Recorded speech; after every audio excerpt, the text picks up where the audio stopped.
जय श्री कृष्णा। मैं श्याम, आपका दोस्त, आपका प्रेमी, आपका सखा, आपका श्रीमद् भागवत स्वाध्यायी।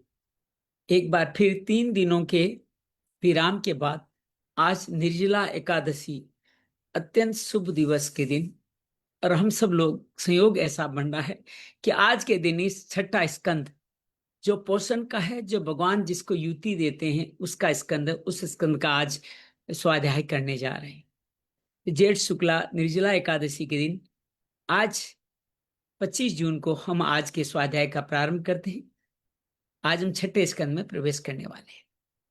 मन कर्म वचन से भगवान के श्री चरणों में ध्यान लगाते हैं। नमो भगवते वासुदेवाय, नमो भगवते वासुदेवाय, नमो भगवते वासुदेवाय, नमो भगवते वासुदेवाय, नमो भगवते वासुदेवाय, नमो भगवते वासुदेवाय, नमो भगवते वासुदेवाय।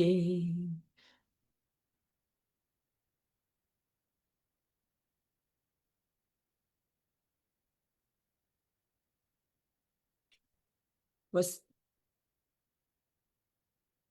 वसुदेव सुतं देवं कंस चाणूरमर्दनं देवकी परमानंदं कृष्णं वंदे जगद्गुरुं श्रीकृष्णं वंदे जगद्गुरुं गजाननं भूतगणाधिसेवितं कपितजम्बूफलचारुभक्षणं उमासुतं शोकविनाशकारकं नमामि विघ्नेश्वराय पादपङ्कजं, नमामि विघ्नेश्वराय पादपङ्कजम्।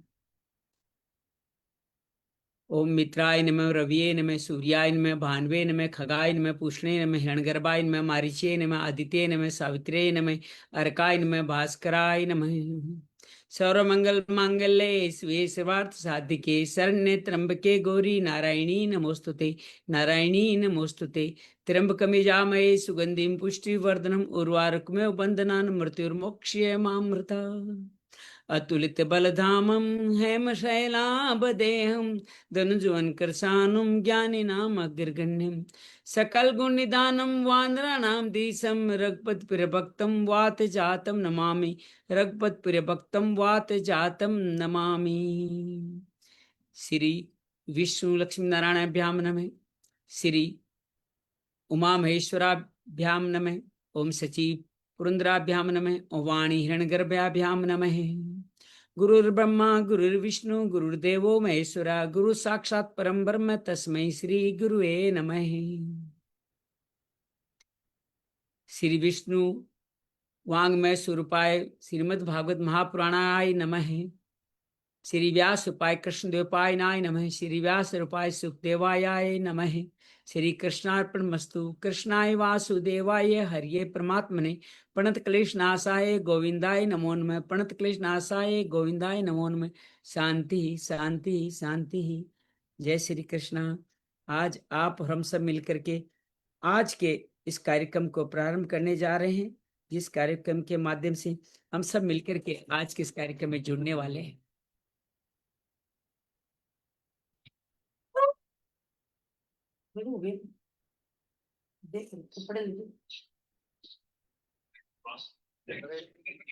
हरे कृष्णा। जुड़िए सब लोग,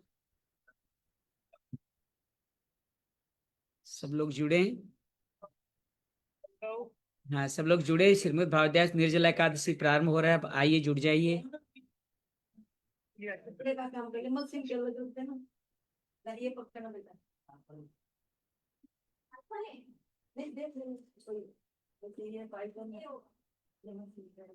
आइए आज का स्वाध्याय प्रारंभ करें। आबा जी का अभिनंदन, स्वागत है। निर्जला एकादशी का अत्यंत शुभ दिवस, इस शुभ दिवस के अंतर्गत हम करने वाले हैं हमारे छठे स्कंद का शुभारंभ। छठा स्कंद जो पोषण का स्कंद है, जो भगवान की कृपा का स्कंद है। और संयोग दीजिए, स्कंद हम लोग आज प्रारंभ करें निर्जला एकादशी के दिन, छठा स्कंद। आइए छठे स्कंद को प्रारंभ करने से पहले पांचवा स्कंद का एक हल्का सा रेफरेंस ले लेते हैं। एक बात समझिएगा, पहला स्कंद अधिकारी का स्कंद है जिसमें पूर्व कथाओं का वर्णन है। दूसरे स्कंद में हमारे साधनों का वर्णन है, जिसमें चतुर्श्लोकी भागवत से लेकर के ब्रह्मा की पूजन स्तुति के बाद में वहां पे प्रकट होता है भागवत के 10 लक्षण। और 10 लक्षण से तीसरा अध्याय से प्रारंभ होती है हमारी श्रीमद् भागवत। तीसरा अध्याय जिसको सर्ग का प्रसंग कहा जाता है, चौथा स्कंद विसर्ग का प्रसंग कहा जाता है। सर्ग है जो प्रवृत्ति मार्ग का, निवृत्ति मार्ग का स्कंद है, भगवान के हरि चरणों में लगो और मुक्त हो जाओ। चौथा स्कंद पुरुषार्थ, धर्म, अर्थ, काम, मोक्ष का अर्थात प्रवृत्ति का स्कंद है। पांचवा स्कंद प्रवृत्ति को आगे कंटिन्यू करता है कि पांचवें स्कंद में आकर के प्रियव्रत उतानवाद, स्थान, स्थिति का लक्षण आता है। प्रियव्रत जो मनु के पुत्र होते हैं, संतान प्रवृत्ति मार्ग में आना नहीं चाहते, ब्रह्मा के कहने से आते हैं और बैंकुट विजय भी करते हैं। यहाँ यह बताया गया है प्रवृत्ति के मार्ग से भी बैंकुट विजय की जा सकती है। उसके बाद उन्हें पुत्र, वो 7 द्वीप बनाते हैं, उनके पुत्र आग्निद्र 9 वर्ष बनाते हैं, उनके पुत्र नाभि भगवान यज्ञ करके ऋषभ देव को पाते हैं। ऋषभ देव 100 समय यज्ञ करके ऋषभ गीता कह करके एक दिगंबर परमहंस आश्रम की स्थापना करते, दिगंबर स्वरूप में, अवधूत रूप में इस संसार से विदा लेते हैं। ऋषभ देव जी के पुत्र के रूप में 100 पुत्र होते हैं। 100 पुत्रों में से 10 भरत आदि शासन संभालते हैं, 9 योगेश्वर बनते हैं और 81 ब्राह्मण व्रती अपनाते हैं। भरत के नाम पे भरत वंश रखा गया, पूरे राज्य का बहुत सुंदर संचालन करते हैं। गृहस्थ आश्रम संपूर्ण होते ही वन गमन कर जाते हैं। क्षत्रियों के लिए वन गमन ही अंतिम मार्ग लिखा गया है। वन गमन में अपनी त्रिकाल संध्या करते, भगवान का भजन करते हैं, भगवान की मुक्ति के मार्ग पर और आगे बढ़ते चले, बैंकुट विजय पे बढ़ते चले जाते हैं। तभी हिरण के एक मोह में पड़ करके वो अपनी पूरी साधना को कहीं न कहीं विस्मृत कर देते हैं। हिरण जब चला जाता है तो उसकी यादाश्त में वो हिरण ही बनते हैं और हिरण उनकी यादाश्त में रघुगण राजा बनता है। हिरण के रूप में भी उनको स्मृति बनी रहती है और वो वापस कलिंजर वन से पुलहा आश्रम अर्थात गंडकी नदी किनारे जाते हैं, वही नदी के अंदर अपने प्राण त्यागते हैं।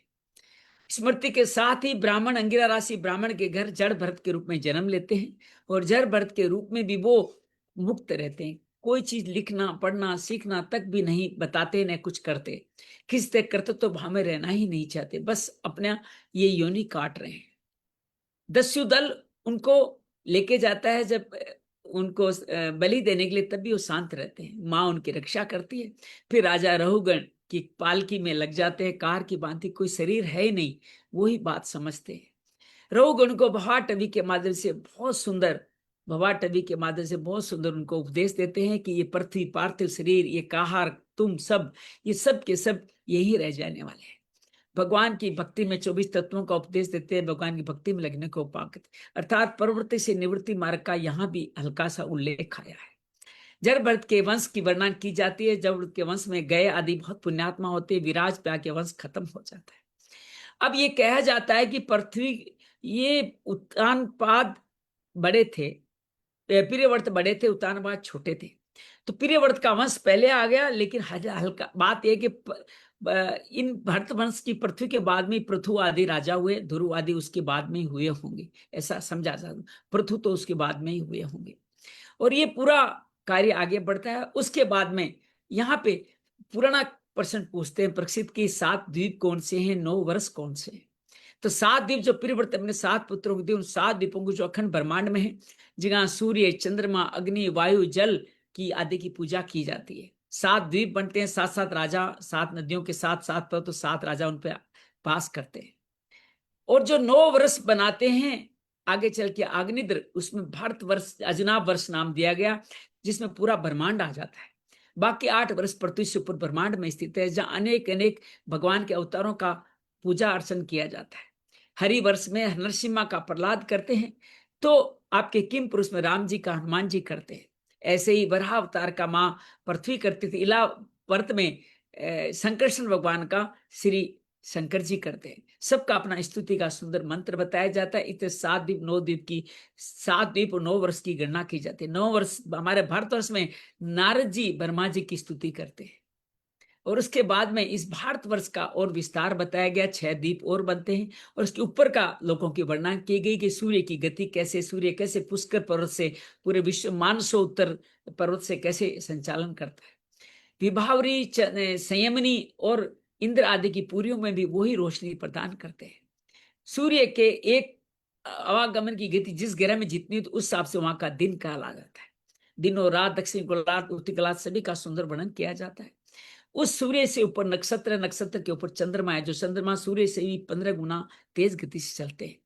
उसके ऊपर बुध, शुक्र, बुध, मंगल, मंगल, मंगल, बृहस्पति और शनिश्चर ग्रह बताए गए। उसके ऊपर राहु बताया गया। शिशुमार चक्कर का बहुत सुंदर वर्णन किया गया, जिसमें ध्रुव, सप्तऋषि और सारे ग्रह मंडल स्थित है, जो डॉल्फिन के आकार का है।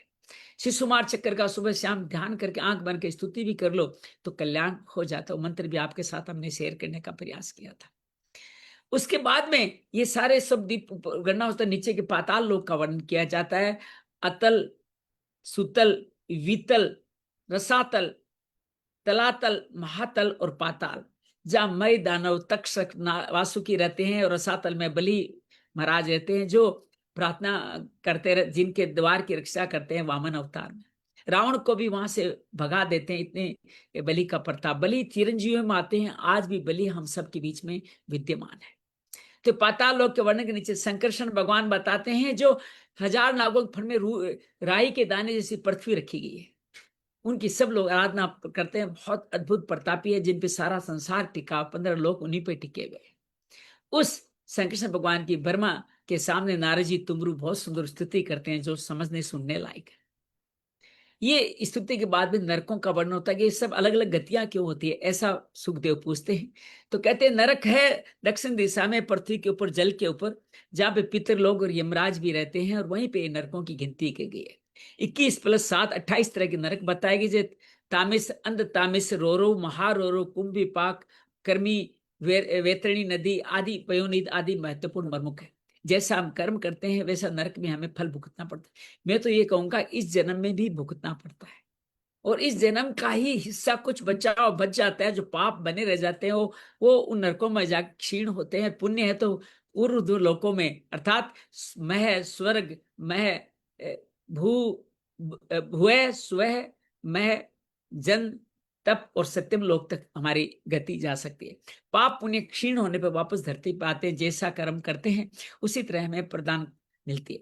जब हम सुख की कामना करते हैं तो सुख के साथ साथ दुख भी आता है। ये दुख ही नरक है। सुख की कामना नहीं तो दुख भी जीवन में आएगा नहीं। इन नरकों का वर्णन होता है। इस तरह से पंचम स्कंद पूर्ण होता है। छठे स्कंद में आइए हम आगे बढ़ते हैं। आज छठो स्कंद, नया पोषण, नया अध्याय। ये वापस प्रवृत्ति मार्ग से नरक मिलता है, तो अब निवृत्ति मार्ग पर वापस आने की बात की है। पूरा भागवत प्रवृत्ति निवृत्ति मार्ग का एक कथानक है, और ये जिस तरह का संवाद, जिस तरह के जिज्ञासा रखते हैं परीक्षित, वैसे ही सुखदेव उसी क्रम में बताते हैं। अब सुखदेव नरकों का, परीक्षित नरकों का वर्णन सुनकर थोड़े व्यथित हो जाते हैं, और कहते हैं, हालांकि 3 दिन ही बचे हैं जीवन के, 3 से 4 दिन ही बचे हैं, लेकिन फिर भी पूछते हैं निवृत्ति मार्ग पैसे वापिस कैसे पालूं। हमारे जीवन के हर दुख, हर प्रतिकूल परिस्थिति जो नरक का रूपक है, हमें यही संदेश देता है कि भगवान की भक्ति में निवृत्ति मार्ग पे लग जाए। प्रवृत्ति मार्ग की भी एक सीमा है। आप आश्रम धर्म का पालन करते हुए वैश्य और क्षत्रिय हैं तो वानप्रस्थ आश्रम जाएं, ब्राह्मण है तो संन्यास आश्रम जाएं, और भगवान की भक्ति में लग करके सब कुछ समर्पण करते जाएं। इस मोह माया में न फंसे तो जीवन का कल्याण होता है। आप सोचते हो, एक छोटी सी कहानी मैंने आपको फेसबुक में डाली है, आपको सारांश स्वरूप बताता हूं कि एक व्यक्ति समझता है कि मैं पूरे परिवार का पालन कर रहा हूं, हर वक्त मेहनत करता रहता है। राजीव नाम होता है, बहुत सारा धन अनार्जन करता है, पत्नी, पुत्र, पुत्री, भाई सभी का देख रेख करता है। सभी के लिए सुबह उठ करके चाय बनाने से लेकर के घर की साफ सफाई, अखबार करने से, पत्नी के उठने से पहले सब संपन्न करता है। उसके बाद में धनोपार्जन का भी सारे कार्य करता है, और सबके कल्याण का खुद अपना कुछ भी ध्यान नहीं रखता। अर्थात अपने शरीर का, अपने सुख सुविधाओं कोई ध्यान, बस इस सेवा में लगा रहता है। उनका 50वां जन्मदिन आता है, उस दिन के लिए भी खाना वही बनाते हैं। पुत्री, भाई, पत्नी और बेटियां उनका उत्सव बनाते में फेसबुक की रील बनाने के लिए उनके गले में एक पट्टा डालते, इसमें लिखा नाकामियों का राजा। जो पिता उनके लिए सब कुछ करता है, उसको नाकामियों को राजा बना करके उसकी रील बनाई जाती है, मजाक उड़ाया जाता है। उधर उसकी भाई और पत्नी मिलकर के उसकी सारी संपत्ति हड़पने का अधिकार बना रहे हैं। उनको रात को उस घर की साफ सफाई करके उनको समझ में आता है कि अब मैं इस घर से धीरे धीरे लुप्त होता जा रहा हूं, अब मेरा चले जाना ही सही है। वो अपना सारा सामान लेकर के, जो मुख्य सामान लेके, अपने बूढ़े कुत्ते को लेके गीता भवन स्वर्गाश्रम चले जाते हैं। वहां जाकर के अपना मोबाइल बंद रखते हैं, घर पे उठते सुबह चाय क्यों नहीं आई, ये नहीं है, ये होल्ला बदसा है। जाने से पहले सारे बैंक अकाउंट फ्रीज कर जाते हैं, अर्थात भाई की ईएमआई रुक जाती है, बेटी की परीक्षा का एग्जाम खर्चा है, बेटों के लोन की ईएमआई रुक जाती है, क्रेडिट कार्ड के बिल रुक जाते हैं। सब उनको बड़ा याद करते हैं। पहले तो कहते हैं इस उम्र में क्या भागने की सोची, ऐसे करके मजाक उड़ाया जाता है। धीरे धीरे उनका पत्र मिल जाता है जिसमें कहा कि मैं गायब होता जा रहा हूँ, मैं यहाँ गायब हो रहा हूँ, इसलिए मैं यहाँ से चला जा रहा हूँ। तब उनको समझ में आती क्या है। वो उनको लेने जाते हैं, लेकिन वो अपनी शर्तों पे ही अब आगे जीवन चलाते हैं। जीवन में सबकी सेवा करें, लेकिन सेवा करते करते अपने अंदर के ईश्वर के मुख्य मार्ग से न हटे। और आपकी सेवा करने से बाकी लोगों का अगर विकास रुक जाता है तो आपकी सेवा भी कहीं ना कहीं काम की नहीं है। तो जीवन में प्रवृत्ति निवृत्ति मार्ग का मिश्रण करते हैं, जीवन आसान हो जाता है। उम्मीद है आपको कहानी अच्छी लगी होगी, समझा होगा, देखा होगा। पूरी कहानी सुननी है, पढ़नी है तो फेसबुक पे मेरे पेज पे चले जाइए, वहां 4 भागों में पूरी विस्तार से कहानी दी गई है। आइए इस प्रवृत्ति मार्ग में प्रवेश करते हैं। नमो भगवते वासुदेवाय। षष्ठ स्कंध है, अथ प्रथमो अध्याय है। अजामिलो उपाख्यान का प्रारंभ। राजोवाच निवर्ति मार्ग कथित आदो भगवता यथा कर्म योग लब्धेन भ्रमणा यद संस्कृति। राजा परीक्षित ने कहा, भगवान आप पहले द्वितीय स्कंद में निवृत्ति मार्ग का वर्णन कर चुके हैं, जैसे चतुर्थ श्लोक के बाद तृतीय स्कंद में भी ये कुछ हुआ है। ये बतला चुके हैं कि अर्ची आदि आराधि मार्ग से 2 मार्ग थे, धूम्र मार्ग, अर्ची आदि। धूम्र मार्ग प्रवृत्ति का, अर्ची आदि अर्थात भगवान की आराधना भक्ति करना, वो निवृत्ति मार्ग है। जीव कर्म से ब्रह्म लोक में पहुंच जाता है, ब्रह्मा के साथ मुक्त हो जाता है। ये उत्तरायण दक्षिणायन वाली याद है ना, गीता में जो कही गई है वही। जब आप उत्तरायण में दिन के समय में और शुक्ल पक्ष में जाते हैं तो ब्रह्म लोक में जाके भगवान के साथ मुक्त हो, इसको अर्ची मार्ग कहा गया है। धूम मार्ग से भी अच्छे कर्म करने वाले जाते हैं, दक्षिणायन जाते हैं, ब्रह्म लोक तक सुख भोग वापस क्षीण पे पृथ्वी पे आ जाते हैं। तो दोनों मार्ग की वहां पे बात की गई। परवर्ती लक्षण जैव त्रिगुण विषयो मुने यो सावलिनी प्रकृति गुण सर्ग है पुनः पुनः। मुनिवर, इसके सिवा आपने इस प्रवृत्ति मार्ग का तृतीय स्कंद में भली भांति वर्णन किया है, जिसमें त्रिगुण में स्वर्ग आदि लोकों की प्राप्ति होती है। प्रकृति का संबंध न छूटने जीवों को बार बार जन्म मृत्यु के चक्कर में पड़ना ही पड़ता है। हम सब भी इसी चक्कर में पड़े हुए हैं। अधर्म लक्षणाना नरकाश्चानुवर्णिता मनवंतर व्याख्यात आद्यस्याम्भुवो वत है। आपने ये भी बताया अधर्म करने से अनेक नरकों की प्राप्ति। ये अधर्म का जिक्र तृतीय स्कंद के अंत में भी कहा गया है। चतुर्थ स्कंद के अंत में धर्म के बाद अधर्म का परिवार बताया गया है। और ये पंचम स्कंद में भी अधर्म करने से नरक की प्राप्ति, अर्थात प्रवृत्ति मार्ग का अंत कहीं न कहीं अधर्म से मिलने वाले अगले जन्म के साथ होता है। अधर्म मार्ग पे क्यों चढ़ते हो, चतुर्थ स्कंद, और परिणाम पंचम स्कंद में बता दिया गया। अधर्म करने से अनेक नरकों की प्राप्ति होती है। 5वें स्कंद में विस्तार से वर्णन किया। चौथे स्कंद में आपने उस प्रथम मनवंतर का वर्णन किया जिसके अधिपति स्वामभू मनु थे।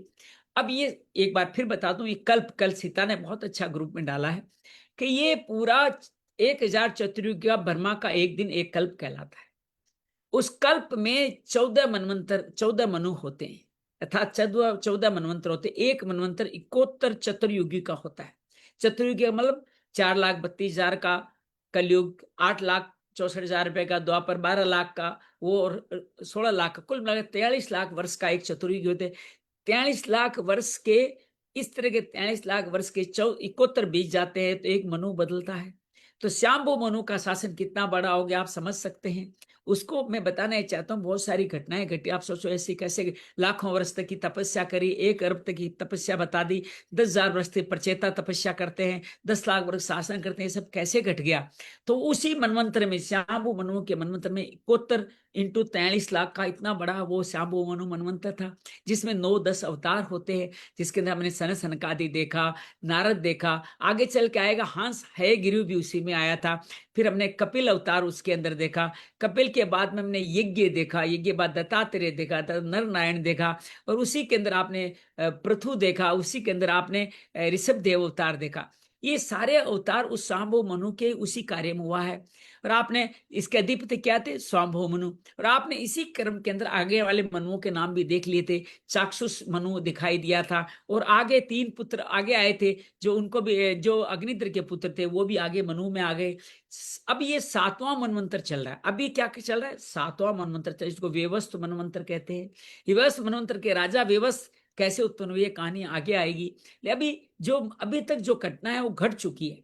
ये वेवस्थ मनवंतर जो 43 लाख वर्ष इंटू 71 का जो मनवंतर है वो अभी चल रहा है। इस बात को थोड़ा ऐसे संदर्भ के लिए समझा दिया। आगे चलते हैं। चौथे श्लोक से हम छठे स्कंद का पहले अध्याय का चौथा श्लोक पढ़ते हैं। पीरेवर्त होता पदो स्वचरितानि च दीपवर समुद्रा अद्रिंद्युद्यान वनस्पति। साथ ही चौथे और पांचवें स्कंद में पीरेवर्त उत्तानपाद के वंशों तथा चरित्रों का वर्णन। अब गौर कीजिएगा, पीरेवर्त नाम पहले आया है, जो कि पीरेवर्त 5वें स्कंद में था, उत्तानपाद चौथे स्कंद में था, लेकिन यहाँ पीरेवर्त पहले आया है। चरित्रों का दीप, वरस, समुद्र, पर्वत, नदी, उद्यान, विभिन्न द्वीपों के वृक्षों का भी आपने निरूपण कर दिया है। एक तो सारांश आपको बता रहे हैं परीक्षित जी क्या क्या सुन चुके हैं। मंडल संस्थानम भाग लक्षण मानत है ज्योतिषा विवरणाम चाहिए थे दम सर्ज द्विभु। भूमंडल की स्थिति, उसके द्वीप, वर्ष आदि विभाग, मुख्य लक्षण, परिमाण, नक्षत्रों की स्थिति, अतल वितल आदि भू विवर अर्थात 7 पाताल, और भगवान ने सभी जिस प्रकार सृष्टि की उसका वर्णन भी आपने हमें सुना दिया है। अदुने महाभागे थे नरकांतर नानो गृहत्यात्म व्याख्यार्तु महर्षि। अब आप गौर करेंगे, श्लोक वापस छोटे हो गए। 5 स्कंद में बड़े श्लोक थे, छोटे हो गए। तो अब परीक्षित अगला सवाल पूछ रहे हैं। मैं ये उपाय जानना चाहता हूं जिसके अनुसार से मनुष्य को ये अनेक अनेक भयंकर यातना वाले पूर्ण नरकों में नहीं जाना पड़े, आप कृपा के उपदेश दीजिए। अब परीक्षित को डर नहीं है, वो तो भागवत सुन रहा है, लेकिन हम सबके जन कल्याण के लिए नरकों से कैसे मुक्ति हो, या ऐसे कैसे जीवन जिए जो नरक का फल, नरक के पाप न भुगतने पड़े, वो हाल इनसे पूछना चाहते हैं। तो इस सवाल के आधार पर ही हमारा निवृत्ति मार्ग, भगवान की भक्ति मार्ग, पोषण मार्ग प्रारंभ हो जाएगा। श्री शुकवाच है न चे देवापचितम यथा हंस है यथा हसय है कर्तस्य कुर्यामन उक्ति पाणी भी दूरम स वेपेते नरकानुपेति ये कीर्तिता में भगवस्तिक्म यातना। सुखदेव जी कहते हैं मनुष्य वन वाणी और शरीर से जो पाप करता है, यदि उन पापों का इस जन्म प्रायश्चित न कर ले तो मरने के बाद उसके अवश्य ही उन भयंकर यातना पर नरकों में जाना पड़ता है, जिसका वर्णन तुम्हें सुना है। अब यहाँ बात आती है कि प्रायश्चित से सारे पर पाप मिट सकते हैं। जी हाँ, प्रायश्चित जिसको क्षमा, जिसका बहुत मूल भाव है, अपने आप को क्षमा करें, सभी को क्षमा करें। जो गलती हो गई उन गलतियों को दोबारा ठीक करने का कार्य करें तो आपका मुक्ति हो सकती है। आप कहोगे कि मेरे से गलतियां अनजाने में होती है, उसका क्या होगा मुझे पता ही नहीं। उसके लिए घर में जो आप साधना करते हो, पूजन करते हो, ऐसे ग्रंथ सुनते हो, उनसे में अनजाने पापों का भी प्रायश्चित हो ही जाता है। और जानबूझ करके किए गए पापों का प्रायश्चित उसी काम को वापस समझ, जिस व्यक्ति के पास बुरा किया है उस व्यक्ति के पास जाकर के क्षमा याचना करते हुए जितना उसका बुरा किया है उससे कई गुना उसका भला करते हैं तो प्रायश्चित संपूर्ण होता है। और ये दिल से, अहंकार के भाव से नहीं, कर्तृत्व भाव से नहीं, मुझे सम्मान मिले इस भाव से नहीं, तभी प्रायश्चित पूर्ण होता है। प्रायश्चित पूर्ण करने पर न करे तो उसको नरकों में जाना ही पड़ेगा। ऐसे कहते हैं हम सब लोग अपने जीवन की लाइफ स्टोरी को रोज देखा करें कि हमसे कल क्या हुआ है, कल कब तमस में बसा, कब मैं सत्व रजस में आया, कब मेरे से किसका अपमान हुआ, किससे मेरे से गलत कार्य हुआ। तुरंत अपने मन में प्रायश्चित का भाव लाए तो ये प्रवृत्ति मार्ग भी निवृत्ति मार्ग में बदल सकता है। ये भाव यहाँ बताया गया है। श्लोक 8 तस्मात् पुरे वाश्व पाप निष्कृतो हो ये मृत्युरो विपदना आत्मना दोषस्य दृष्टा गुरु लाघवम यथा विसर्जिक से रुजाम निदान विते। इसलिए बड़ी सावधानी और सजगता से कैसे प्रायश्चित करें, सावधानी सजगता के साथ। रोग और मृत्यु के पहले, आपका रोग आ जाए तो आप कुछ कर भी नहीं पाएंगे। जैसे मैंने राजीव की कहानी सुनाई, उनको जो कुछ भी अपने परिवारजनों का भला करने के लिए वो स्वर्गाश्रम गए, ताकि वो लोग जिस कार्य करके गलत कार्य में लग रहे हैं वो लोग संभल जाए, सुधर जाए, और अपने आप को मैं इतना नीचे नहीं गिराऊं, मेरे अंदर भी तो ईश्वर का भाव है, मैं रक्षा करूं तो काम होगा। तो मृत्यु से पहले शीघ्र से पापों की घूरता गुरुता कहते हैं बड़ा होना, पाप कितना बड़ा है उसको गुरुता कहते हैं। लघुता छोटा, उसको विचार करके उस प्रायश्चित कर देना चाहिए। मृत्यु रोग से पहले करना है। दिन भर लाइफ स्टोरी अपनी करें, क्या क्या पाप किया उनका मुक्ति कर ले। और जैसे मर्मज्ञ चिकित्सक, मर्म को जानने वाला चिकित्सक रोगों का कारण और उसकी गुरुता लघुता जानकर झटपट उनकी चिकित्सा कर डालता है। या मर्मज्ञ चिकित्सा, या मर्म का जिक्र भागवत में भी आ गया है, ध्यान रखिएगा। जो मर्म सीखना चाहते हैं या सीख चुके हैं उनके लिए बता रहा हूं। मर्मज्ञ जो होते हैं वो तुरंत रोग का चिकित्सक मर्म रोग का कारण और उसकी बड़ा छोटा समझ के तुरंत उसकी चिकित्सा करता है। मर्म से तुरंत चिकित्सा संभव है। राजो वाचे, राजा फिर पूछता है, धृष्टुश्रुताभ्याम यत् पापम जानन प्यात्मनो अहितम क्रोति भयो वियुस्य प्रायश्चित मथो कथम। राजा परीक्षित ये कहते हैं, भगवान मनुष्य प्रजादंड, मनुष्य राजदंड, समाजदंड आदि लौकिक और शास्त्रोक्त नरक गमन आदि परलोकों से, आदि परलोक ये जान पर के ये पाप उसका शत्रु है, पाप कामनाओं से विवश होकर बार बार वैसे ही कर्मों में प्रवृत्त हो जाता है। वो जानता है मैं गलत कार्य कर रहा हूं, फिर भी बार बार इसमें क्यों प्रवृत्त हो जाता है। वो खुद जानबूझ के पाप कर रहा है, फिर उसका प्रायश्चित कैसे संभव हो पाएगा। वो चाहता तो एक कार्य नहीं करता, लेकिन वो कार्य करता जा रहा है, तो उसका कल्याण कैसे होगा, इस बारे में परीक्षित जानना चाहते हैं। क्वचिन निवर्तते भद्राक विचरति तत्पुनः प्रायश्चित मतोपार्थ मन्ने कुंजर सोच होता है। मनुष्य कभी तो प्रायश्चित आदि के द्वारा पापों से छुटकारा पा लेता है, फिर कभी उन्हें फिर करने लग जाता है। जैसे स्नान, ऐसी स्थिति में समझता है जैसे स्नान करने के बाद धूल डालेंगे, हाथी का स्नान व्यर्थ हो जाता है, उसे मनुष्य का प्रायश्चित करना व्यर्थ हो जाता है। हाथी बड़े तालाब में स्नान करता है और बाहर निकलते पता क्या करता है, वो अपने सूंड में बाहर पड़ी रेत डाल के अपने ऊपर डाल लेता है और उसका स्नान करना व्यर्थ हो जाता है। वैसे हम सभी लोग जो पाप के बदले प्रायश्चित करते हैं, दोबारा फिर पाप करने लग जाते हैं, उनका कल्याण कैसे होगा, ऐसा सवाल पूछते हैं। उनका प्रायश्चित करना तो व्यर्थ हो जाएगा, उनका मुक्ति कैसे मिलेगी। शीर्षक वाच है, कर्मणा कर्म निहारो न यांतिक इष्यते अविद्वद्धिकारित प्रात प्राश्चितम विमर्शनम। वस्तुतः कर्म के द्वारा कर्म के निर्बीज नाश नहीं होता। कर्म के द्वारा कर्म के निर्बीज, कर्म का निर्बीज नाश होता, कर्म तो बनाए रहेगा। कोई भी कर्म करोगे कर्म का नाश नहीं होगा, क्योंकि कर्म का अधिकारी अज्ञानी है। जो कर्म को अधिकार लेता है, कर्म मेरा है यह करके अधिकार भाव रखता है, उससे बड़ा अज्ञानी कोई नहीं है। अज्ञान रहते पाप वासनाएं सर्वथा नष्ट कभी नहीं होती। इसलिए सच्चा प्रायश्चित तो तत्व ज्ञान ही है। या तत्व ज्ञान का मतलब निवृत्ति मार्ग हो गया, जिसके दो मार्ग बताए उन्होंने, शुद्धोमुखी कर्म मुक्ति। इसी तरह के मार्ग में परमहंस बनकर के आप मुक्ति पा जाओ तो तत्व मुक्ति पारक है। क्योंकि निर्बीज काम के द्वारा के जीवन जी रहे हो तो प्रायश्चित कभी होगा ही नहीं, बार बार गलतियां होगी। इसके पीछे आसपास के लोग, व्यक्ति, परिस्थितियां और आपके पूर्व कर्म का प्रारब्ध, ये सब मिलकर के आप पाप कर्मों में लीन होते चले जा सकते हैं। नास्तत पथ्य में वाम विविधो भी भवंती ही नियम कृष्ण सने क्षमाय कल्पते। जो पुरुष केवल सुपथ्य का ही सेवन करता है, वो उससे रोग अपने वश में नहीं कर। एक बड़ी बात अच्छी कही है कि जो अच्छा भोजन कर, देखो आज निर्जला एकादशी है, आप सब लोगों ने अधिकांश मुझे लगता है कि एकादशी का उपवास जरूर किया होगा। इसी तरह एकादशी का उपवास बार बार अगर अपन करते रहते हैं तो जीवन में बड़ा कल्याणकारी मार्ग बन जाता है। तो अपने अगर मान लो उपवास नहीं भी कर पाए किसी कारणवश से, तो आप फलादि का सेवन करें। और मान लो आप भोजन भी करें तो सुपथ्य करें। आप मांस आदि ये डब्बाबंद चीजें, जो बासी चीजें, जिसको भगवान खुद अपने गीता के अंदर जिसको तामसिक और राजसिक भोजन कहते हैं, उनका पालन न करें तो जीवन का कल्याण होता चला जाएगा। तो उसके मार्ग से चलेंगे तो बहुत आपका कल्याण होने वाला है। तब सा ब्रह्मचर्य समेन च दमेन च त्यागेन सत्यसो शाभ्याम यमे नियमेन च देववाग बुद्धिजम धीरा धर्म ज्ञा सर्द्या अन्विता क्षिपते गम मैदपि वेणु गुलम विवान लय है।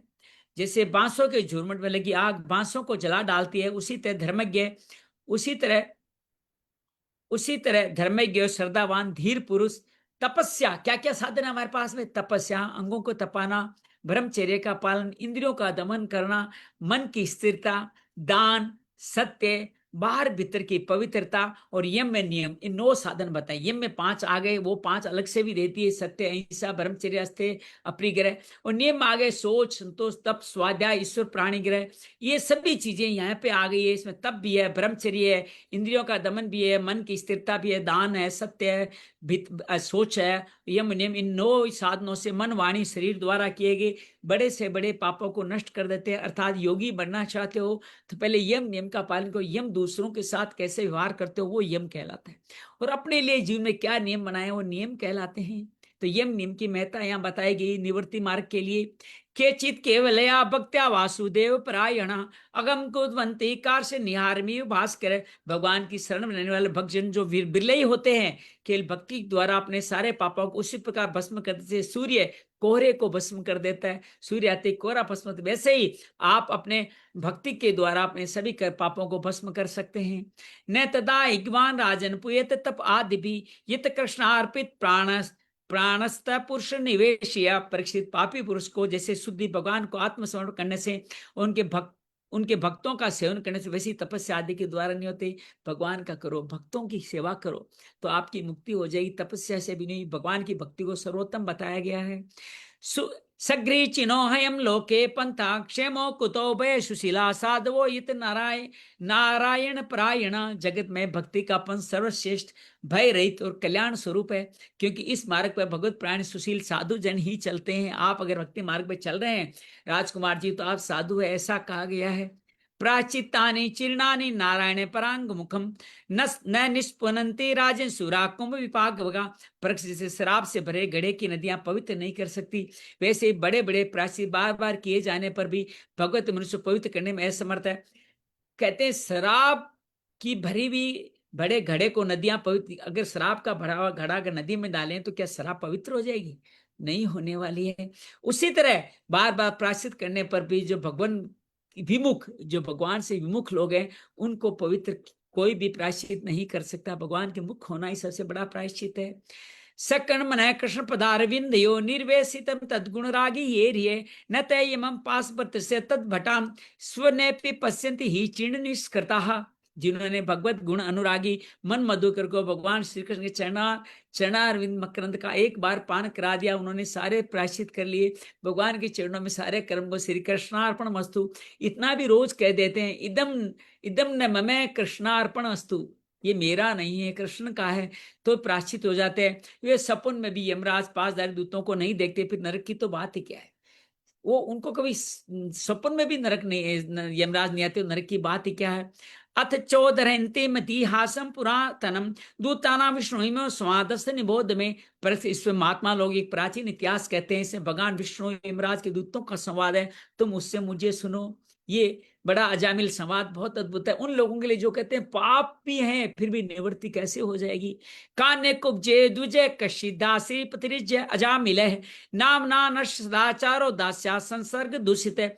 कन्नौज में एक दासी पति ब्राह्मण रहता था, दासी का पति ब्राह्मण रहता था, उसका नाम था अजामिल। दासी के संसर्ग से दूषित होने के कारण उसका सदाचार सब नष्ट हो चुका था।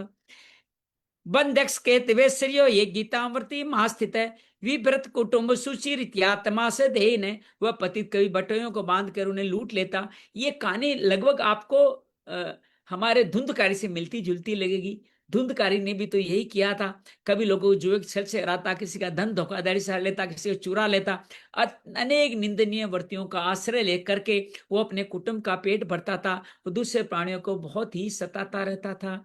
एवं निवस्तस्य लालयनास्य तत्सुतान काल्यो अत्यज्ञान महान राजन सत्यासु समा। इस प्रकार वह वहां रखकर दासी के बच्चों का लालन पालन करता रहता। यह दासी का संत, इसको वैसा भी कई जगह कहा गया है। इस प्रकार उसका आयु का बहुत बड़ा भाग 88 वर्ष 88 वर्ष बीत गए ऐसे करते करते। जैसे राजीव ने अपना जीवन बताया वैसे इनके जीवन बीतता चला गया। राजीव ने तो अच्छा जीवन जिया, लेकिन ये तो बुरा जीवन जी रहा है।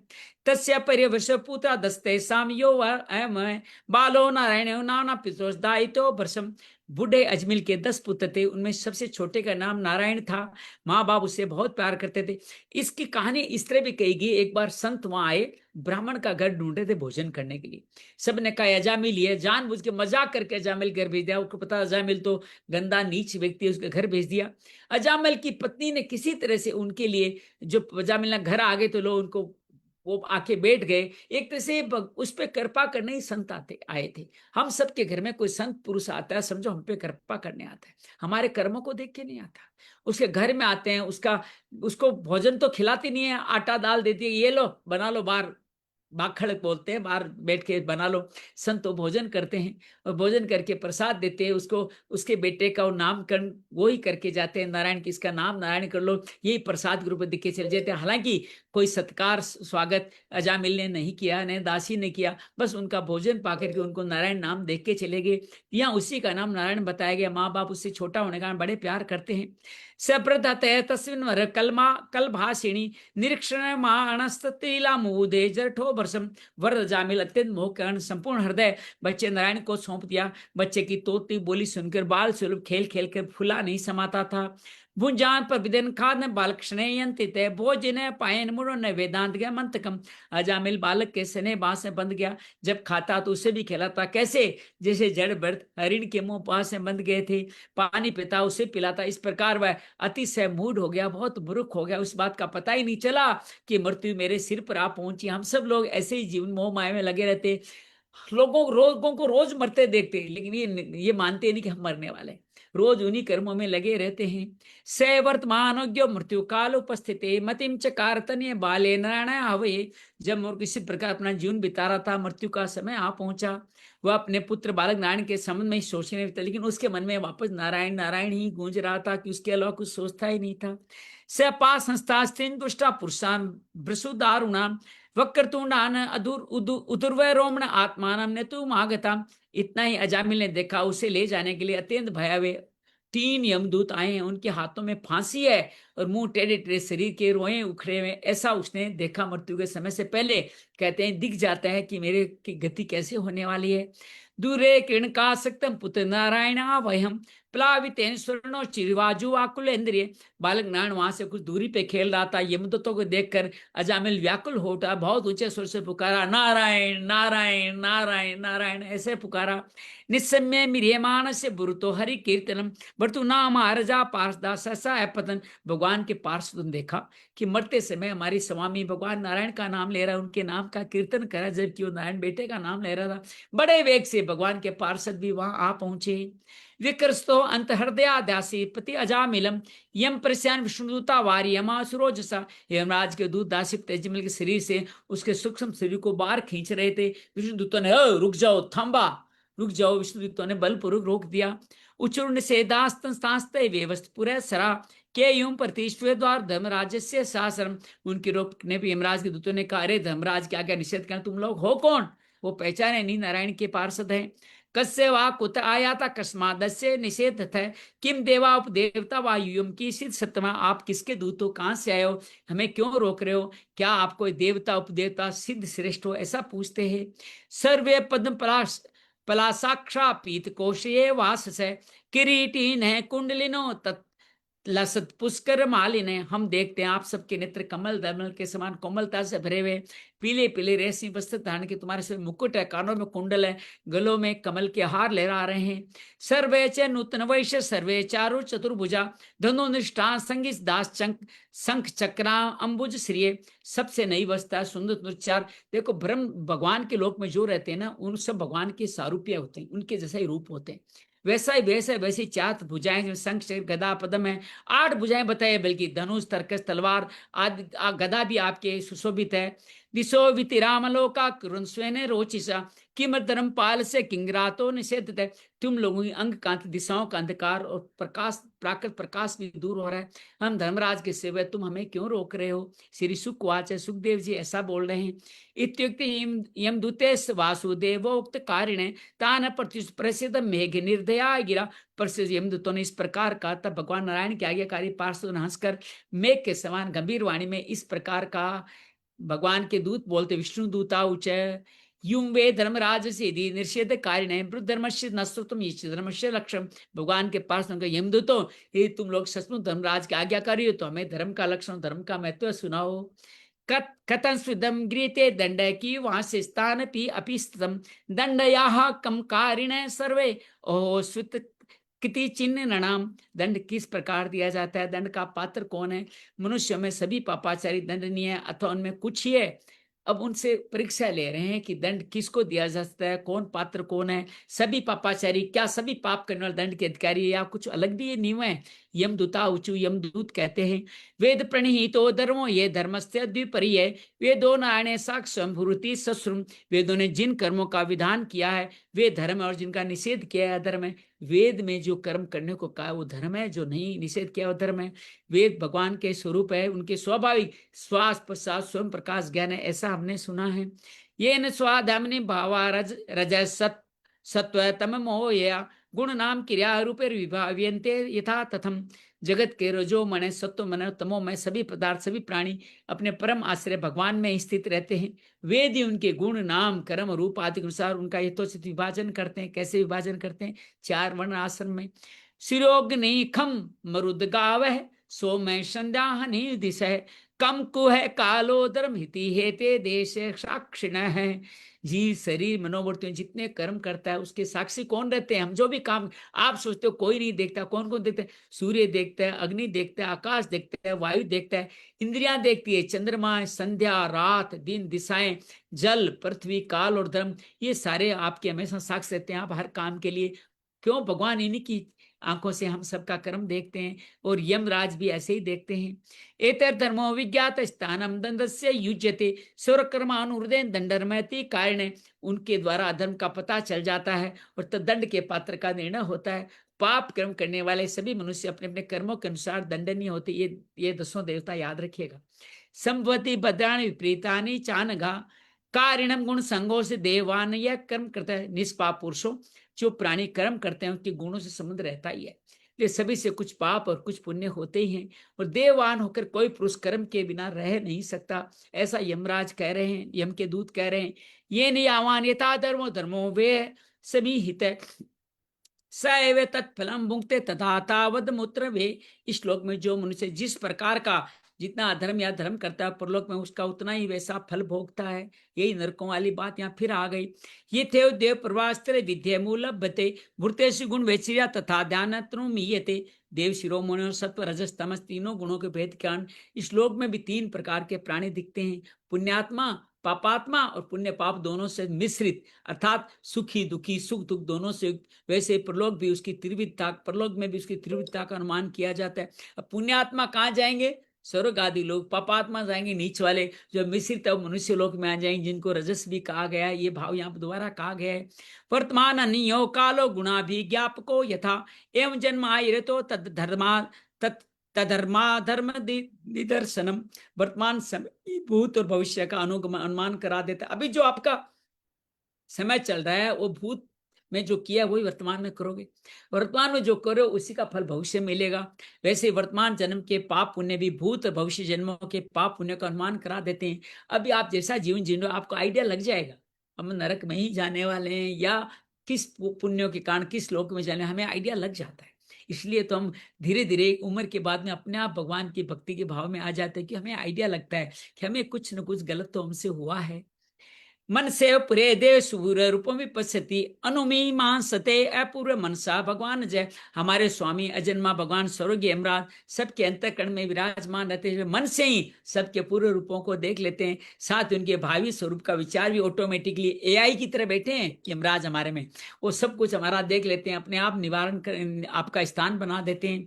ये ज्ञान यथा गैस तमसा युत उपाक्ष व्यक्त में वही न वेद पूर्वम परम जन्म समति स्थिता। जिसे सोया हुआ ज्ञानी पुरुष स्वपन के समय प्रतीत हो रहे कल्प शरीर को ही अपना वास्तविक शरीर समझते हैं। सोया हुआ आदमी सपने में कुछ देख रहा है, उसको दुख हो रहा है, तकलीफ हो रहा है, गिर रहा है, भोग कर रहा है, कुछ भी कर रहा है, उसको अपना शरीर समझ लेता है। सोए हुआ जागने वाले शरीर को बाद में सो रखा है, जागे उस शरीर को भूल जाता है। वैसे ही जीव भी अपने पुनर्जन्मों की याद भूल जाता है। वर्तमान शरीर के सिवा पहले उपयुक्त शरीरों के संबंध कुछ भी नहीं जानता। सिर्फ जड़ भरत जैसे लोग जानते हैं, बाकी कोई नहीं जानते। कहते हैं कि आपके भीष्म को भी अपने जन्मों की याद आ गई थी। ठीक है ना। पंचभी कुरुतेश्वर थान पंच वेदात पंचभी एक सोड सेन तीन स्वयं सप्तसो अश्नुते सिद्ध प्रको जीव। इस प्रकार में 5 कर्म इंद्रियों से लेना देना, क्या इंद्रियों से लेना देना, चलना फिरना आदि काम करते हैं, ये हमारे हाथों पैरों से करते हैं। 5 ज्ञानेंद्रियों से रूप रस आदि 5 विषयों का अनुभव करता है। और 16वां मन है, उसके साथ 17वां वह स्वयं मिलकर के अकेले मन ज्ञानेंद्रिय और कर्मेंद्रिय तीनों के विषय को भोगता है। वह स्वयं मिलकर के जीव के रूप में उसको भोगना करना आता है। तो 5 ज्ञानेंद्रिय, 5 कर्मेंद्रिय, 5 विषय, और उसके बाद में 16वां मन है, 17वां स्वयं जीव है, वो सब विषयों को भोगता है। तदेतत् षोड सकलम लिंग शक्ति त्रयम महत धत कृतेनु संसति पुरुष हर्षोक भयार्ति दाम। जीव का 16 कला और सत्व आदि 3 गुणों वाला लिंग शरीर अनादि है। यही जीव को बार बार हारस, शोक, भय और पीड़ा देने वाले जन्म मृत्यु के चक्कर में डालता ही रहता है। देह जित षटवर्गो निचन कर्माणि कार्यते कोशकार एवात्मान कर्मणा आच्छादम हुयति। जो जीव अज्ञान वर्ष काम क्रोध लोभ मोह मद मत्सर विजय प्राप्त नहीं करता, उसे इच्छा न रहते हुए विभिन्न वासनाओं के अनुसार अनेक कर्म करने पड़ते हैं। वैसी स्थिति में रेशम के कीड़े के समान अपने ही कर्म के, रेशम का कीड़ा जो जाल बनाता है उसमें खुद भी फंस जाता है, कर्म के जाल में फंस जाता है, और इस प्रकार अपने हाथों मोह का शिकार बनता है। तो ये काम क्रोध लोभ मोह मद मत्सर में मोह सबसे ज्यादा महत्वपूर्ण है। उसमें फंस के फिर उसको कामना भी आएगी, लोभ भी आएगा, मत्सर भी आएगा। न क्षीणमपि जातु तिष्ठते कर्म कृते कार्यते अवश्य कर्म गुणे स्वाभाविक भला। गीता का लगभग श्लोक है। कोई शरीरधारी जीव बिना कर्म किए कभी एक क्षण भी नहीं रहता। गीता में यही कहा गया है, प्रत्येक प्राणी के स्वाभाविक गुण बलपूर्वक विवेश करके उससे कर्म कराते ही रहते हैं। कौन कराता है? स्वाभाविक गुण। स्वाभाविक गुण कौन सा है? रजस तमस और सत्व, जिसमें आप विचरण कर रहे हो वो आपको कर्म कराता है। लद्वा निमित्त व्यक्तम व्यक्ता व्यक्त भवत्युत यथा योनि यथा स्वभावेन बलियसा। जीव अपने पुनर्जन्म पूर्व जन्मों के पाप उनमें संस्कारों के कारण सूक्ष्म और स्थूल और सूक्ष्म शरीर प्राप्त करता है। उसकी स्वाभाविक प्रबल वासनाएं कभी उसे स्त्री माता के स्वरूप स्त्री भी बना देती है, कभी पिता के जैसा पुरुष, कभी अपनी माँ में उसका भाव होता है तो मातृ बन जाता है, माँ स्त्री बन जाता है, पिता में भाव ज्यादा होता है पिता पुरुष बन जाता है। एस प्रकृति संज्ञ पुरुष से विपर्य आशीष न चिरादि संगाद भी लेते। प्रकृति का संसर्ग होने से मनुष्य अपने को ही अपने वास्तविक स्वरूप के लिंग शरीर मान बैठता है। वो प्रकृति के साथ होने से, ये जो 24 तत्वों की प्रकृति है उसके साथ अपने आप को वो लिंग शरीर स्थूल शरीर मान लेता है। और विप्रिय भगवान के भजन से शीघ्र दूर, वो उल्टा काम करता है। भगवान के भजन से दूर होके विप्रिय अर्थात गलत ज्ञान का गलत प्रयोग करके भगवान भजन से दूर हो जाता है। आयम ये सुर संपन्नशील व्रत गुणालय धृत व्रतो मुदुर्दान सत्यवांतर विक्षु भी देवगो। आप देवताओं, आप जानते ही हैं कि ये अजामिल बड़ा ही शास्त्रज्ञ था। पहले ब्राह्मण अच्छा था, शील सदाचार सद्गुणों का तो खजाना था, ब्रह्मचारी विनय जितने सत्य मंत्र वेता और पवित्र भी था। हम सब ऐसे ही थे 60 में बच्चे के रूप में। अभी जो जीवन जी उसमें में अच्छाइयां बड़ी है। गुरुवन्य गाति थी वरदाम सुनिरहंक सर्वसु साधुर्विति वाग्न स्वीके। इसने गुरु अग्नि अतिथि वृद्ध पुरुषों की सेवा की, अहंकार था ही नहीं, समस्त प्राणियों का हित चाहता था, आस्तुत के अनुसार उसने बोलता, किसी गुणों में दोष ढूंढता। अजामिल का पूर्व 50 साल के पहले का जन्म 30-40 साल का ऐसा था। एक दासो वनम यात फिर संदेश कद विजय आदय तत् आवत फल पुष्पामिति कुसम। एक दिन ब्राह्मण अपने पिता के आदर्श वन में गया, वहीं से फल फूल सविदा कुछ घर के लिए लौट रहा था। दशम कायमिनी छूषिजा पीतवाच मधु में मदार गुणित नेत्रिया मतया विशल तनिया वेपत निरपत्रपम किड़त मंतु गाय धंसतमान यंत्र के। लौटते समय उसने क्या देखा, कैसे आदमी एक पल में कैसे भटक जाता है, ये कहानी सुनिएगा। एक अच्छा आदमी, एक भ्रष्ट शूद्र जो बहुत एक शुद्र भ्रष्ट देखा, जो कामी निर्लज है, शराब पीकर किसी वेश्या के साथ विहार कर रहा है, वेश्या भी शराब पीकर मतवाली हो रही है, नशे के कारण उसकी आंखें नाच रही है, वह अर्धनग्न अवस्था में हो रही है, वह शुद्र वेश्या के साथ कभी गाता, कभी हंसता, कभी तरह चेष्टा उसे प्रसन्न करता। अब इस भाव को यूं समझिए गुरुदेव जी, राजकुमार जी, पुरुषों को विशेष तौर से बताता हूं कि आज की डेट में हम जो फेसबुक में छोटी मोटी रीलें देखते हैं ना, उसमें ऐसी घटनाएं छुपा छुपा के रखी जाती है, और आप उस सुंदर की भांति उन लीलाओं को देख करके अपने आप को भी वैसा ही बना लेते हैं। आपका मन ऐसे फेसबुक कभी आपको अटेंड करना पड़े 10-15 मिनट, तो पहले तो अपने मित्र ऐसे रखो जिन मित्रों गलत चीज डाले नहीं। आपको फेसबुक वही दिखाता है जो मित्र दिखाते हैं या मित्र देखते हैं। लेकिन अगर कभी कभार कोई ऐसा दृष्टांत आ भी जाए, तुरंत उसको ब्लॉक कीजिए, उसको चित्र को कभी नहीं देखी। ये अर्धनग्न चित्र हर वक्त फेसबुक में हर तरफ दिखते ही नजर आते हैं। आज तो व्हाट्सएप के माध्यम से भी प्रसारित होने लगे। कहने का तात्पर्य यह है, यूट्यूब हो, फेसबुक हो, इन सब में ये जो शूद्र जिस तरह से निर्लज व्यवहार कर रहा था, वो अजामिल देखा। अजामिल तो साधु संत था, जो वन से कुशा समिधा लाने गया था, वो उस शूद्र को ऐसे वेश्यावृत्ति देख करके भटक जाता है। तो उस जमाने में सत्युग में भटक जाता, तो हमारे जमाने में इस फेसबुक के कर्मों को देख के हमारा क्या हाल होगा। दृष्टांता कान लिप्तेन बाहूनाम बा बाहुना पररंभिताम जगाम ईर्ष्यवशम से विमोहित है। निष्पाप पुरुषों सुंदर की भुजाओं में अंग अंगराग आदि काम को उत्तेजना करने वाली वस्तुएं लगी हुई थी। वो उसकी कुल्टा का आलिंगन कर रहा था। अजामिल इस अवस्था में देखकर सहसा मोहित और काम के वश हो गया। हम भी इस तरह अपने को बचाएं, हम भी वश हो सकते हैं। स्तंभयान आत्मना आत्मान या सत्व यथा श्रुतम न ससाक समाधो तो मनोमदन वेपितम। यद्यपि अजामिल ने अपने धैर्य और ज्ञान के अनुसार अपने काम वेग से विचलित अपने मन को रोकने की बहुत चेष्टाएं की, परंतु पूरी शक्ति लगाने के कारण भी अपने मन को रोकने में असमर्थ रहा। आप और हम जो धर्मात्मा है, वो भी अगर ऐसे चीजों को देखेंगे, हम भी भटक सकते हैं। ये विवरण यहाँ बहुत क्लियर किया गया है। तन तने मित्र संव्याज रिग्रहस्तो विचेतन तमेव मन साधन सर्वधर्मादि राम है। उन वेश्या को निमित्त बनाकर काम पिशाच ने अजामिल के मन को ग्रस लिया। काम के दो रूप हैं, एक सत्व और एक तमस का। उसको काम पिशाच कहा गया है। उस अजामिल के मन को ग्रस्त कर लिया। सदाचार सात संबंधी चेतना नष्ट हो गई। आपने जीवन में किस कुल में जन्म लियो, कैसा जीवन जी रहे हो, सब नष्ट हो गया। मन ही मन उसी वेश्या का चिंतन करने लगा और अपने धर्म से विमुख हो गया। तामेव तोष्यामास पितृणार्थेन यावता ग्रामेर मनोरमे कामे प्रसिद्धेति था तथा। अजामिल सुंदर सुंदर वस्त्र आभूषण आदि जितनी वस्तु जिनसे प्रसन्न होती ले आता, अपने पिता की सारी संपत्ति देकर धुंधकारी की तरह उस उल्टा को रिझाया। वह ब्राह्मण उसी प्रकार की चेष्टा करता जिससे वो वेश्या प्रसन्न हो। विप्राम स्व भरायाम पौढ़ाकुले मति लंबिताम विसर्साजे चिरित पाप सर्वेण्यापांग विद्ध भी। उस स्वच्छंद चाणी कुल्टा की तिरछी चित्त ने उसका मन ऐसा लुभा लिया कि उसने अपने कुलीन नवविवती और अपनी विवाहिता पत्नी का परित्याग कर दिया, अर्थात अपनी जवान पत्नी का त्याग कर दिया। इसके पाप की भला कोई सीमा है? ये तस्तोपनिन्ने न्यायितो अन्यायितो धनम वबारस्य कुटुम्बिन्या कुटुंब मंदधीर्यम। व कुबुद्धि न्याय से अन्याय से जैसे भी जहां कहीं भी धन मिलता वहां से उठा लाता। और वैसा जिसको आगे आपने दासी कहा, उस वैसा के बड़े कुटुंब का पालन करने में व्यस्त रहता था। यद सो सात मूलंगे स्वर्गे रचार्य गहित है अवर्तत चिरम कालम अगायुर सुचिर मलात। इस पापी ने शास्त्र आज्ञा का उल्लंघन करके स्वच्छंद आचरण किया है। वह सत्पुरुषों के द्वारा निंदित है। उससे बहुत दिनों तक वैश्या के मल समान अपवित्रन से अपना जीवन व्यतीत किया। उसका सारा जीवन ही पाप में है। तो वेश्या के मल समान अन्न से अपना जिसका जीवन सारा व्यर्थ हो गया है। अंतिम श्लोक आज का अजामिल लगता है अगले भाग में दूसरे अध्याय में भी जाएगा। तथा एनम दंडपाणे सकाशम कर्तकिल विषम नेप्याम्यो कर्तनिवेशम यत दंडेन सद्धयति। हमने अब तक अपने पापों का कोई प्रायश्चित, इसने अभी तक पापों का कोई प्रायश्चित भी नहीं किया। कर लेते तो शायद कुछ गति होती, इसलिए अब तक इस पापी को दंड पाने भगवान यमराज के पास लेके जाएंगे, वहां अपने पापों का दंड भोग कर शुद्ध हो जाएगा। अभी तक एक तरफ का हिस्सा आया है, अजामिल कैसे पथभ्रष्ट हुआ, और संवाद हो रहा है किसके बीच में, हरि के पार्षद और यमराज के दूतों। यमराज दूतों ने उसकी पूरी कहानी, उसका सारा हिस्ट्री बता दी है।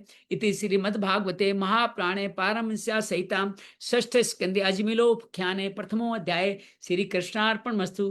कृष्णाय वासुदेवाय हरिये परमात्मने प्रणत क्लेश नाशाय गोविंदाय नमो नमः।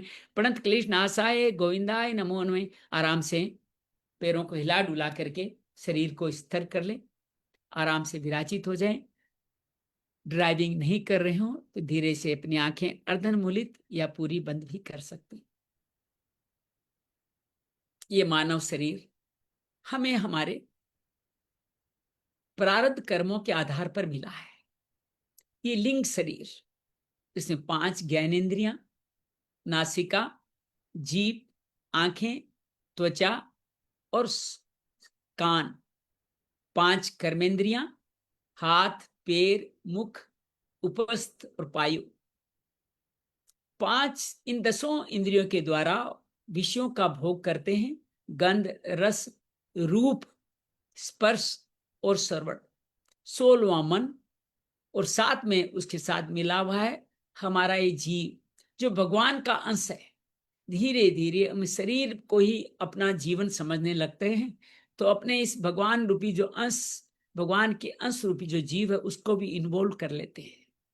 ज्यों ही इन्वॉल्व को हम भोक्ता बनाते हैं, कर्ता बनाते हैं, त्यों ही इन सारे इंद्रियों के सारे कर्म अपने फल बनाने लगते हैं। जैसा कर्म कर रहे हो उसके अनुसार फल बनता है। अगर आपने पाप कर्म किए हैं और उनका प्रायश्चित भी नहीं किया है तो पाप कर्म का अधम फल बनता है, और आपने अगर पुण्य कर्म किए तो पुण्य कर्म का ऊर्ध्व फल बनता है। और दोनों मिश्रित रहे, पाप पुण्य, कभी पाप कभी पुण्य, तो सुख दुख के रूप में जीवन में इसी तरह से हमारे जीवन में ये चलते रहते हैं, आते रहते हैं। इन पाप पुण्य का गणना यहाँ बताई गई है। सुखदेव जी से परीक्षित पूछते हैं, नरकों का वर्णन से घबरा करके आपने पहले मुझे निवृत्ति मार्ग दूसरे स्कंद में सुनाया, फिर चौथे 5वें स्कंद में प्रवृत्ति मार्ग को आगे बढ़ाया।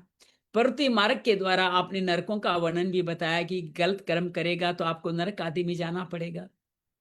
मेरे सब लोगों का कल्याण कैसे हो, कैसे जीवन जीते हुए हर तरह कर्म करते हुए क्या उनकी मुक्ति संभव है? क्या प्रायश्चित करने से मुक्ति संभव है हर एक की?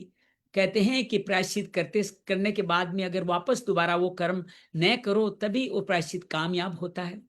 ये ठीक जैसे गजराज नहा करके अपने पर रेत डाल लेता है, वैसे ही हम किसी पाप का प्रायश्चित दोबारा वही पाप कर्म करते हैं तो फल उसी तरह से बनता चला जाता है।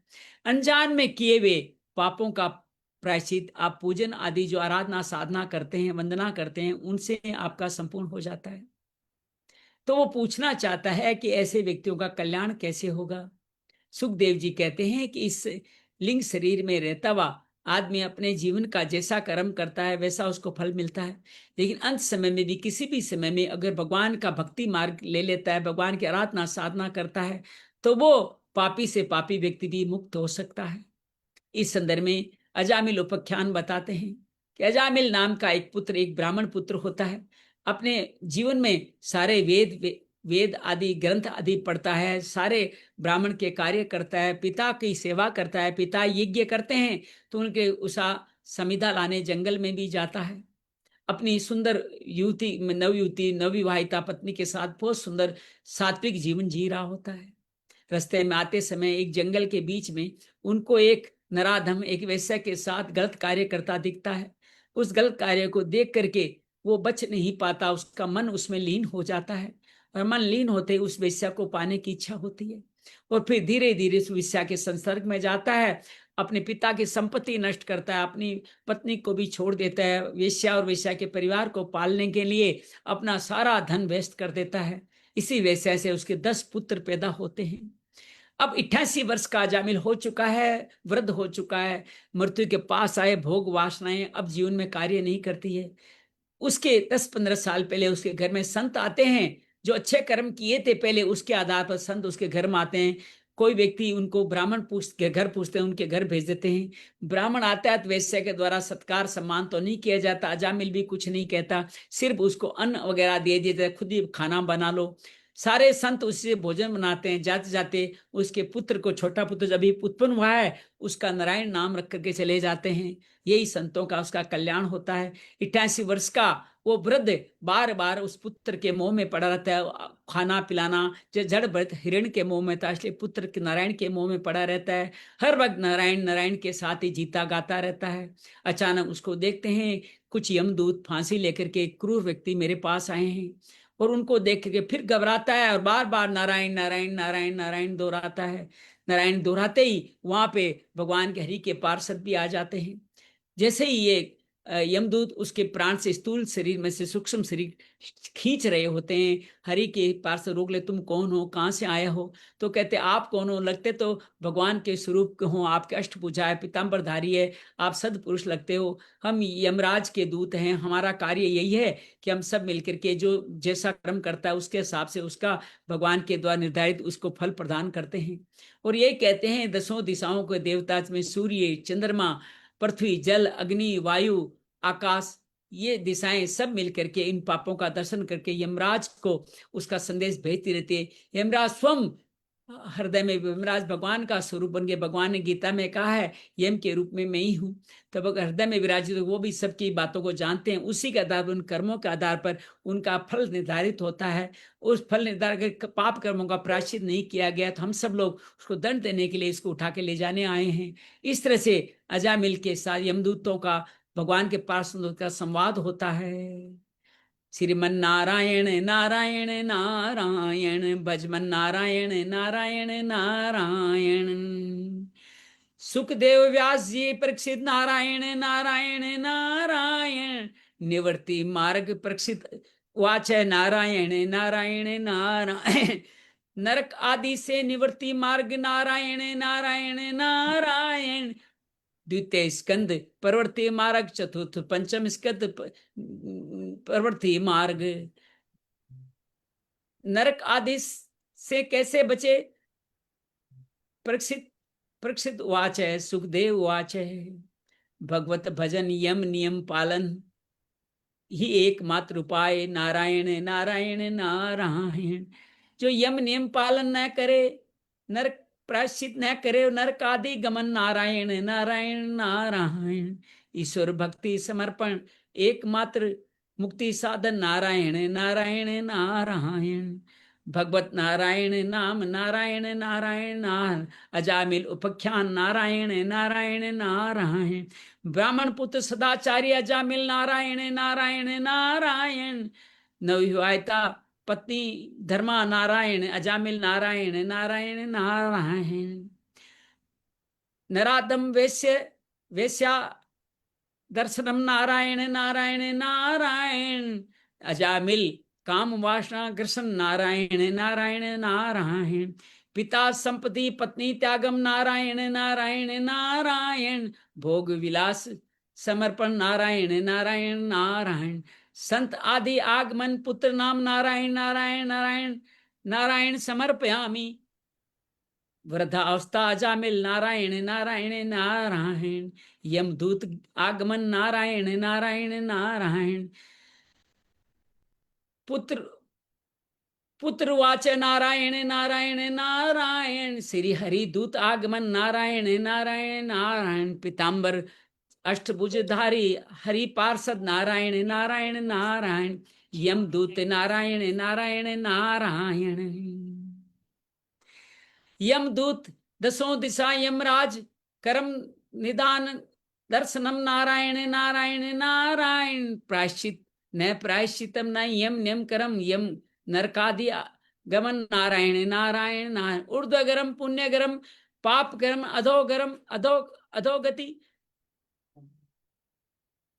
दोनों पाप पुण्य मिश्रित मनुष्य जन्म, नारायण नारायण नारायण। सत्व रजस तमस तीनों गुण, नारायण नारायण नारायण।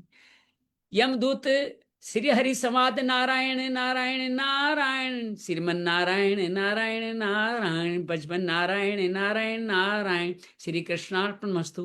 कृष्णाय वासुदेवाय हरिये परमात्मने, प्रणत क्लेशनाशाय गोविंदाय नमो नमः। प्रणत क्लेशनाशाय गोविंदाय नमो नमः। शांति शांति शांति। उम्मीद आपको अजामिल उपाख्यान समझ में आया होगा। कैसे परीक्षित जी नरकों का वर्णन सुन के थोड़े व्यथित होते हैं। उनका जीवन तो उनको पता है, लेकिन हम सबका कल्याण करने के लिए एक मार्ग पूछते हैं, और वो मार्ग नारायण नाम के रूप में बहुत सुंदर आता है। आइए बार बार कहें नारायण नारायण नारायण। हमारे गांव में ये कथा जब पहली बार कभी हुई होगी तो बहुत सारे पिताओं ने अपने छोटे पुत्र का नाम नारायण रख दिया, अजामिल की। मेरे दादाजी ने भी रखा था। हाँ, इनके दादाजी ने नारायण रखा, हमारे सामने चाचा जी उन्होंने नारायण रखा, किसी ने अलग अलग नारायण, लक्ष्मी नारायण रख लिया, किसी ने नारायण रख लिया, अलग अलग नारायण के नाम रख दिए। किसी ने राधे श्याम रख दिया, भगवान के नाम रखे ताकि भगवान का नाम उच्चारण। लेकिन आजकल तो कोई दिशांत है, कोई शांत है, पता नहीं क्या क्या है, नारायण का नाम सीखने को तैयार नहीं है। नारायण का नाम नहीं रखेंगे तो जीवन में कैसे नारायण की आराधना साधना कर पाएंगे। तो ये बहुत सुंदर, इससे सहज कोई तरीका हो नहीं सकता। अगले अध्याय में, कल दूसरे अध्याय में समझ लेंगे। उम्मीद है आप सबको आनंद आया होगा। 3 दिन में वहां गांव जाकर व्यस्त भी हो गया और मुझे अच्छे सिग्नल भी नहीं मिले, तो मैं आपके साथ कथा नहीं कर पाया। क्यों नहीं कर पाया? हरि की इच्छा ऐसी थी कि ये निर्जला एकादशी निवृत्ति का मार्ग 6ठा स्कंद प्रारंभ हो, इसलिए भगवान की मर्जी के विरुद्ध अपन कुछ नहीं कर सकते थे। तो यहाँ आज सुबह ही आगमन हुआ है और बहुत सुंदर से भगवान ने कृपा रही सत्संग भवन का शिलान्यास कहे, उसका शुभारंभ कहे, बड़ा सुंदर माता पिता की उपस्थिति में उनके द्वारा हो गया। हमने उसको शरीर रूप में उसका आनंद लिया। बाकी तो सब कुछ उनके कल्याण से उनका हो ही रहा है। सबका मंगलो। एकादशी कीजिएगा, थोड़ा ध्यान रखिएगा। धीरेन्द्र जी का, बरखा, सीता, सल्ला, सभी का अभिनंदन है, सभी का स्वागत है। मंगलो मंगलो।